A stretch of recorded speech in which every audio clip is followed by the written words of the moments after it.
In Donetsk Oblast, with fresh reinforcements and newly supplied French armored vehicles, Ukrainian forces pushed the Russians back in the town of Chasiv Yar. As Russian positions were weakened under the relentless drone strikes and artillery fire, Ukrainians were able to create fire superiority over the Russians, pushing them back, Euromaidan Press media outlet reports. It is noted that the goal of the Ukrainian forces in this area is to maintain control of Chasiv Yar for as long as possible. Chasiv Yar is located on a strategic elevation that overlooks the major Ukrainian stronghold town of Kostyantynivka.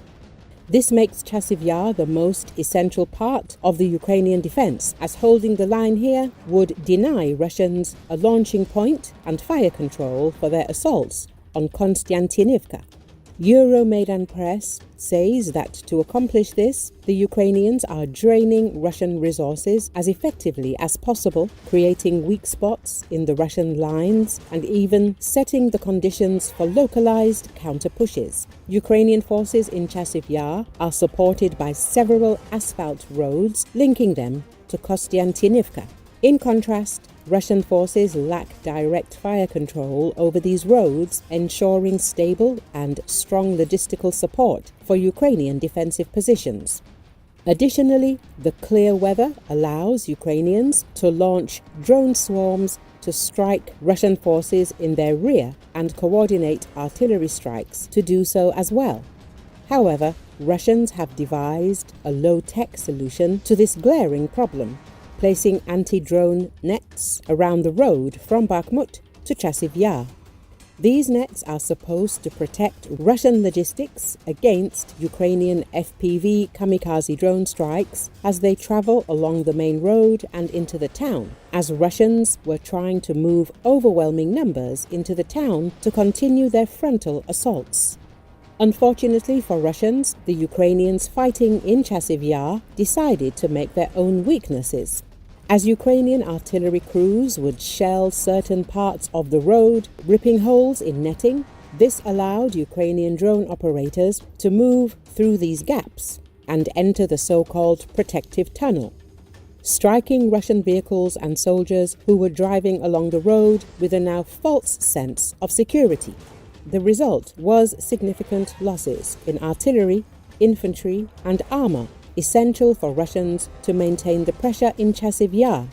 Adding to their difficulties, the recent delivery of French VEB armored personnel carriers to the 24th Separate Mechanized Brigade significantly boosted Ukrainian capabilities. The VEBs offer superior road mobility, being twice as fast as standard Ukrainian BMPs and BTRs, while maintaining the same level of armored protection. Additionally, each VEB can carry 10 fully equipped soldiers compared to just 7 in most other Ukrainian armored vehicles. This enables rapid transfers of soldiers and equipment from Kostyantynivka to Chasiv Yar whenever and wherever they are needed most. Euromaidan Press says that the new batch of VEB armored personnel carriers allowed Ukrainians to double their troop flow in Chasiv Yar. On the other hand, Russian forces struggle to counter due to constant Ukrainian rear strikes and gaps in their drone defense. This led to Ukrainians establishing fire superiority in the northern part of the town. Russian sources reported being pushed back several streets at a time and urgently needing new reinforcements. While Russians focused on strengthening their logistics, Ukrainians created and exploited their vulnerabilities in Russian defenses. The expanded Ukrainian foothold in the northern part of Chasiv Yar now allows them to apply further pressure on Russian soldiers here, preventing them from solidifying control and breaking out of the town.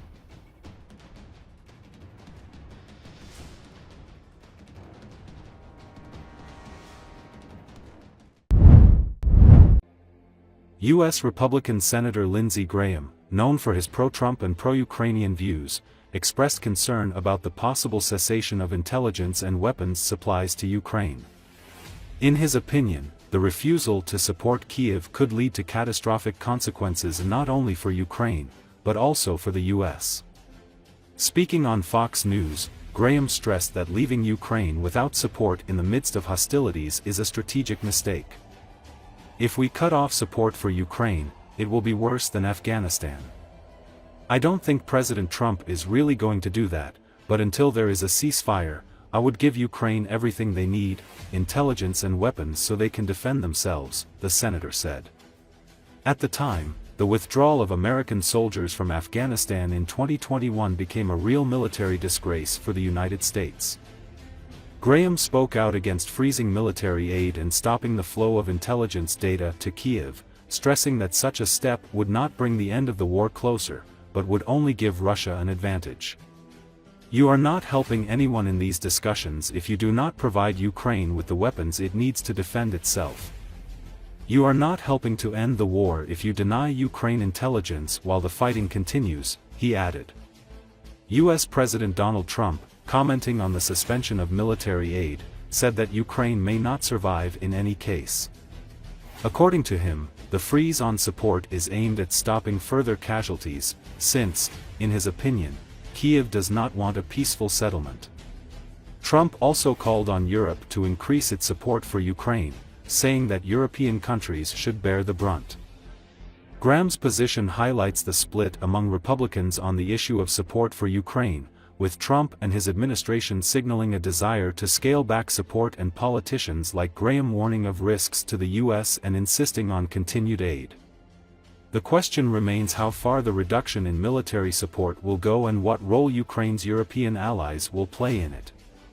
Graham said earlier he will be introducing legislation to sanction the hell out of Russia if they don't come to the negotiating table.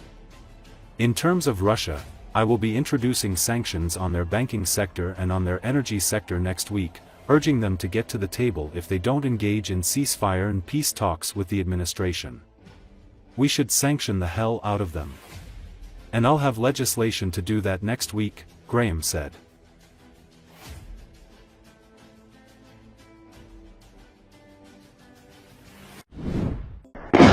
On night of 9 MSRCH, according to reports from various Russian media and officials, Ukrainian drones attacked several objects on the territory of the Russian Federation.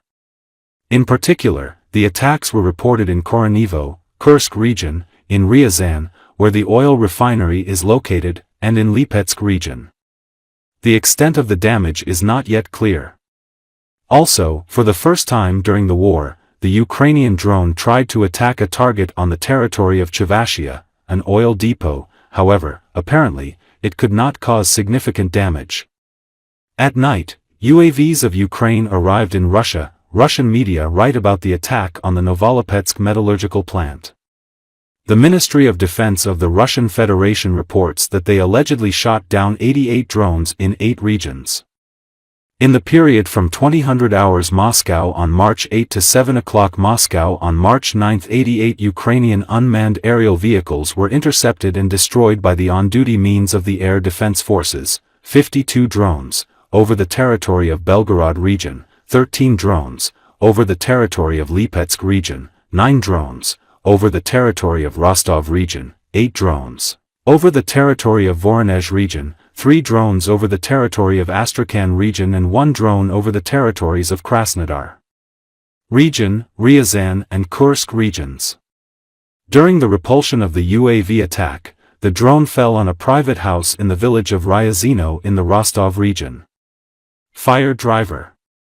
According to the head of the region, Yuri Slyusary, no one was hurt by a happy accident. The family living in the burnt house is displaced, as are the residents of the neighboring houses, the governor said. In total, according to the Ministry of Defense of the Russian Federation, 6 drones were shot down over the Rostov region from 20 to 21:30.